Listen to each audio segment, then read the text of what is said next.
بھی کریں, فجر کی 2 رکعت رزق کے کئی دروازے کھول دیتی ہے. میرے آقا صلی اللہ علیہ وسلم کا فرمان ہے, اور تم بستر پر ٹانگ پھیلا ہے سوئے ہوئے ہو, اور پھر شام میں اٹھ کر بابا کے پاس جا کر کہتے ہو بندش ہے کسی نے باندھ کے رکھا ہے, تم نے خود اپنے اعمال سے باندھا ہوا ہے. اور رب تبارک و تعالیٰ فرماتا ہے سورہ فاطر میں, ما یفتح اللہ للناس من رحمت فلا ممسک لہا, اللہ اپنی رحمت سے جس کے لیے دروازے کھولتا ہے کوئی اسے بند نہیں کر سکتا. یہ رب کا فرمان سنا رہا ہوں. وما یمسک فلا مرسل لہ من بعدہ, اور اللہ فرماتا ہے جس کے لیے اللہ روک دے کوئی طاقت اسے کھول نہیں سکتی. اللہ نے اگر بند کر دیا ہے تو کوئی نہیں کھولے گا. اب یہ رب تبارک و تعالیٰ کس کے لیے بند کرتا ہے کس کے لیے کھولتا ہے یہ اس کی شان ہے.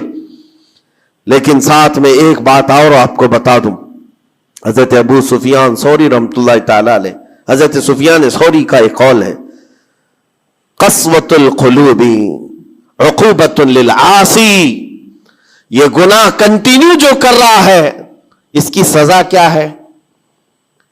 یہ اللہ تبارک و تعالیٰ کے ناراضگی کی نشانی. سزا کیا ہے؟ کچھ لوگوں کو ایسا لگتا ہے مجھے کچھ نہیں ہو رہا ہے, میرا گھر بار سب صحیح ہے ٹھیک ٹھاک ہے, تو فرمایا اس کی پہلی سزا تو یہ ہے عقوبۃ قسوۃ القلوب, یعنی جو کنٹینیو گناہ کرتا ہے رب تعالیٰ اس کا دل پتھر کی طرح بناتا ہے, سخت ہو جاتا ہے اس کا دل. نہ رب تبارک و تعالیٰ کے نام پر اس کی کبھی آنکھیں بھیگتی ہوئی دکھتی ہے, نہ عذاب قبر کا اسے خوف محسوس ہوتا ہے, نہ محشر کے دن کی فکر, نہ جہنم کے لپکتے ہوئے شعلوں سے اس کا دل دہلتا ہے. نہیں, دل سخت ہو گیا ہے. گناہوں پر جو بندہ کنٹینیو اصرار کرتا جاتا ہے اس کا دل سخت کر دیا جاتا ہے. یہ رب تبارک و تعالیٰ کے ناراض ہونے کی نشانی ہے, غضبناک ہونے کی نشانی ہے. اور ایک نشانی یہ فرمائی ہے, تابعین نے فرمایا کہ اگر بندے کو عبادت کرنے میں مزہ نہیں آتا تو سمجھ لو کہ رب تعالیٰ اس سے ناراض ہے اور توفیق چھین لیا. نماز پڑھنے میں دل نہیں لگتا, اور اگر وہ نماز کی اذان کی آواز سن کر کے بھی لاپرواہی برتتا ہے تو فرمایا گیا یہ اس بات کی علامت ہے کہ اس کا رب اس سے راضی نہیں ہے.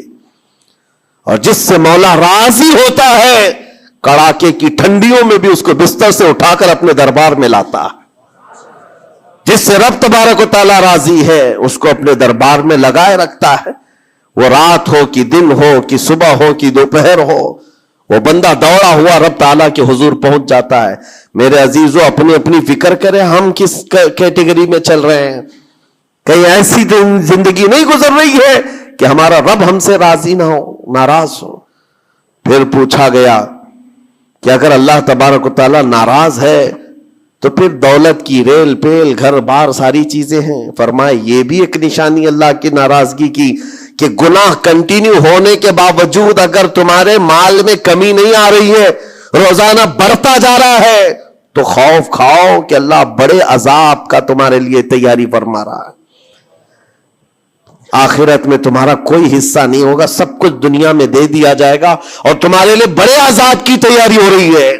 اگر گناہوں کی وجہ سے پکڑ نہیں ہوئی اور تمہارا مال اور یہ ساری چیزیں چل رہی ہیں تو یہ اس بات کی علامت ہے کہ بڑے عذاب کی تیاری ہے. عزیزان گرامی وقار, کوئی اس بات کے لیے خوشحال ہو کر کے نہ رہ جائے کہ میرا تو کچھ نہیں ہے, سب کچھ اچھا چل رہا ہے, گناہ بھی کر رہا ہوں, جھوٹ بھی بول رہا ہوں, نعوذ باللہ من ذالک, آنکھیں بھی بدکاری کر رہی ہیں, کچھ تو زنا میں بھی ہیں, کچھ ڈکیت میں بھی ہیں, چوری میں ہیں, پتہ نہیں کیسی کیسی بلاؤں میں مبتلا ہیں, لیکن ان کا حال یہ ہے کہ نہیں ٹھیک ہے, دولت کی ریل پیل سب اچھا خاصا ہے, مال سب کچھ فراوانی ہے. تو یہ مت سمجھنا, قرآن کہتا ہے وَلَا يَحْسَبَنَّ الَّذِينَ يَبْخَلُونَ بِمَا آتَاهُمُ اللَّهُ مِنْ فَضْلِهِ, ایک جگہ وَلَا يَحْسَبَنَّ الَّذِينَ كَفَرُوا أَنَّمَا نُمْلِي لَهُمْ خَيْرٌ لِأَنفُسِهِمْ إِنَّمَا نُمْلِي لَهُمْ لِيَزْدَادُوا إِثْمًا وَلَهُمْ عَذَابٌ مُهِينٌ. اللہ فرماتا ہے جو لوگ ہم سے دور ہو رہے ہیں وہ یہ مت سمجھیں کہ اللہ تعالیٰ کے بارگاہ میں وہ اچھا کر رہے ہیں, بلکہ رب تعالیٰ فرماتا ہے انما نملی لہم, ہم ان کو ڈھیل اس لیے دے رہے تاکہ وہ اور گناہ کر لیں, لیزدادوا اسما, اور گناہ کر لیں. پھر ایک دن اچانک دردناک ذلت والا عذاب ہوگا، ذلت والا عذاب ہوگا۔ قرآن پاک میں رب تعالیٰ فرماتا وَلَا تَكُونُوا كَالَّذِينَ نَسُوا اللَّهَ فَأَنسَاهُمْ أَنفُسَهُمْ، تم ان لوگوں کی طرح مت ہونا جو اللہ کو بھول گئے۔ جو عبادت سے دور ہوتا ہے یہ اللہ کے غضب کی نشانی ہے، اللہ اس سے ناراض ہے۔ اگر عبادات میں نہیں آ پا رہا ہے، نمازیں اس کی کمپلیٹ نہیں ہو رہی ہیں تو اللہ ناراض ہے اس سے۔ اور قرآن میں رب تعالیٰ فرماتا ہے، یہ سورہ حشر کی آخری آیتوں میں سے ہے، مشہور آیت، وَلَا تَكُونُوا كَالَّذِينَ نَسُوا اللَّهَ، جو اللہ کو بھول گئے تھے ویسے مت بنو، ورنہ کیا ہوگا؟ رب فرماتا فَأَنسَاهُمْ أَنفُسَهُمْ، اللہ ان کو خود اپنے آپ کو بھلا دے گا، یعنی تمہیں ایسا بنا دیا جائے گا کہ تم کو خود یاد نہیں ہوگا تم کون ہو، بھول جاؤ گے۔ قیامت کے دن بھی ایسے بہت ہوں گے جن کو خود پتہ نہیں ہوگا کہ کیا تھے، بلکہ مرنے کے وقت بھی کئی لوگ اپنا نام تک بھول جاتے ہیں۔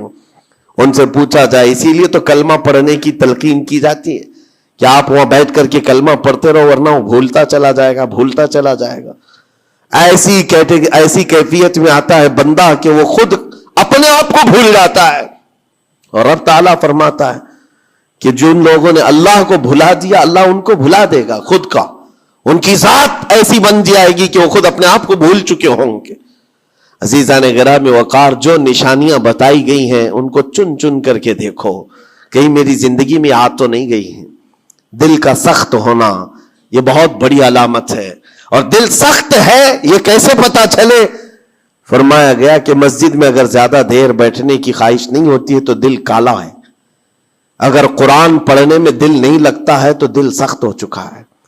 اٹھاؤ قرآن ہاتھ میں، دیکھو کتنی دیر پڑھ سکتے ہو، اور موبائل کو گھنٹوں چلا سکتے ہو۔ موبائل کی اسکرین پر تم آنکھیں جمائے بیٹھے رہتے ہو، جبکہ اسی موبائل میں قرآن بھی ہے لیکن وہ کھلتا نہیں ہے۔ اور قرآن اگر نہیں کھل پا رہا ہے تم سے، اور صفحہ دو صفحہ نہیں پڑھ پا رہے ہو، تو تمہارا دل کالا ہو چکا ہے، دل سخت ہے۔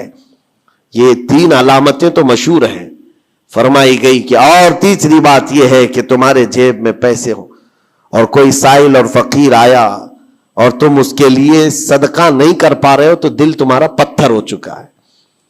یہ دل کے سختی کی علامت ہے۔ اور قسوۃ القلوب عقوبۃ للعاصی، یہ کہا گیا ہے دل کا سخت ہونا یہ تو رب کی طرف سے بہت بڑی سزا ہے، بہت بڑی سزا ہے۔ گنہگار کی سزا یہاں سے شروع ہوتی ہے، اور پھر آپ کو ایسا لگ رہا ہوگا کہ دل سخت ہو گیا ہے تو کیا ہوگا؟ اس کو ہلکے میں نہ لیں، ہلکے میں نہ لیں۔ فرمایا گیا کہ جب دل سخت ہو جاتا ہے تو بندہ کفر تک بھی جا سکتا ہے، کفر تک بھی جا سکتا ہے۔ دل کی سختی اس کو کفر بھی لے جاتی ہے۔ بلکہ بزرگوں نے یہاں تک فرمایا کہ جب بندے کا دل سخت ہو جاتا ہے تو اس کے نزدیک ماں سے زنا بھی ہلکا لگتا ہے، بیٹی سے زنا بھی اس کے لیے ہلکی چیز ہے۔ دل سخت ہے تو جانوروں سے زیادہ ذلیل کام کرنے کو بھی آسان سمجھتا۔ دل کی سختی اس کو بھیانک گناہوں کی طرف لے جاتی ہے جس کی سوچ بھی نہیں کر سکتے۔ اسی لیے میرے عزیزوں، وہ دل کی سختیاں آنے سے پہلے اپنے رب کو راضی کر لیں، وہ رحمان کو راضی کر لیں۔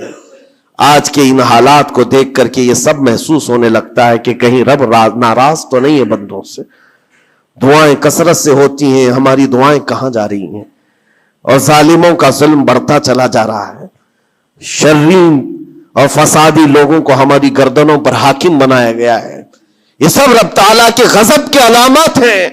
اجتماعی توبہ ہو، اور توبہ کا بھی مطلب یہ نہیں ہے کہ دونوں گال پہ ہم تھپڑ مار کر کے نکل جائیں۔ زندگی پر اس توبہ کے اثرات کا اظہار ہونا چاہیے۔ آج رات کو توبہ کیا ہے، رب تعالیٰ کے حضور سچی توبہ کیا ہے تو کل اس کی زندگی میں تبدیلی تو آئے۔ رات بھر توبہ کرتا رہا اور فجر میں سو رہا ہے تو کوئی تبدیلی نہیں آئی، یعنی تم نے دل سے اللہ کی بارگاہ میں توبہ ہی نہیں کیا ہے، نہ ہی تمہارے چال چلن میں کوئی فرق آیا۔ یہ توبہ نہیں ہے۔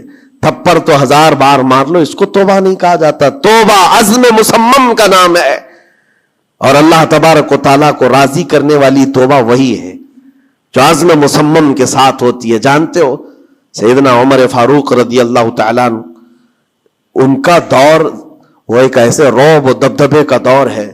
ایک شخص ایک دکان سے یا گھر سے شراب کی بوتل لیا اور نکلا باہر. شراب کی بوتل لے کر کے حضرت عمر